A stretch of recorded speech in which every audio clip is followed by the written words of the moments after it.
वही हुआ जिसका अंदेशा था। रात गए चौधरी परवेज इलाही ने सबको सरप्राइज देकर पंजाब असेंबली की ईवान से एतमाद का वोट हासिल कर लिया।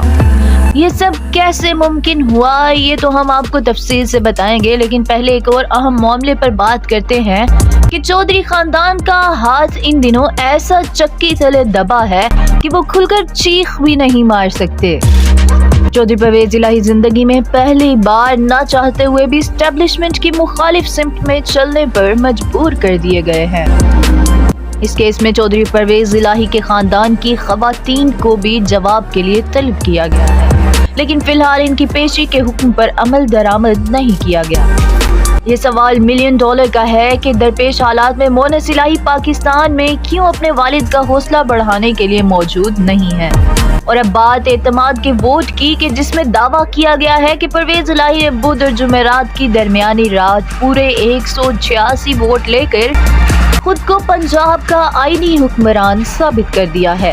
लेकिन सवाल ये है कि पीटीआई इस खेल में जीत गई है और पीटीएम जमातें हार गई हैं।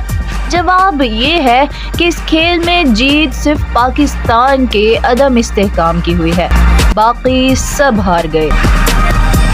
परवेज इलाही ने अगर वाकई 186 वोट ले लिए हैं तो, पीटीएम अगर इस सियासी गेम में नाकाम हुई है तो, पीटीआई अगर इसको अपनी फतह समझे तो, इमरान खान अगर इसे अपने सियासी एजेंडे पर कामयाबी का एक और कदम समझे तो, हकीकत ये है कि बुध और जुमेरात की रात पंजाब असेंबली के ईवान में खेला जाने वाला खेल सबकी शिकस्त था, सिवाय इस मुल्क के पाकिस्तान के, जिसके मुकद्दर में सियासी अदम इस्तेहकाम और अदालती राहदारियों की मजीद घुमन घेरियां लिख दी गई हैं।